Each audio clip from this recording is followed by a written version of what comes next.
So on to business news now then. Markets mostly rising in Asia following a record close on Wall Street. That was at the end of last week, of course. A well below forecast US jobs report, really easing inflation concerns there, with hopes therefore that interest rates will remain low. As you can see, rises across the board, apart from that slight drop there on the Hang Seng in Hong Kong. Now, the White House says it's working closely with the top US fuel pipeline operator, Colonial Pipeline, to help it recover from a ransomware attack that has forced the company to shut a critical fuel network supplying populous eastern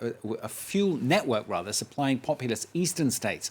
Now, the attack is one of the most disruptive digital ransom schemes so far, prompting calls from American lawmakers to strengthen protections for critical US energy infrastructure from hacking attacks. Now, the US administration saying it's working with Colonial to restart as soon as possible its nearly 9,000 kilometre long pipeline network that stretches all the way from Texas to New Jersey.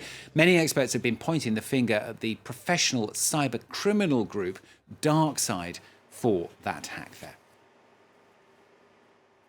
For Colonial Pipeline, where the outage began on Friday, a 1 to 2 day outage is really minor inconvenience.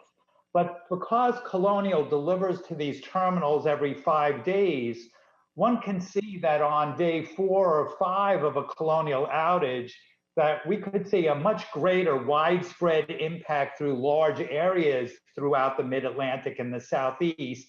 And that would certainly be worrisome for the consumer, the airlines, or the users of even diesel fuel for the trucking and railroad industry.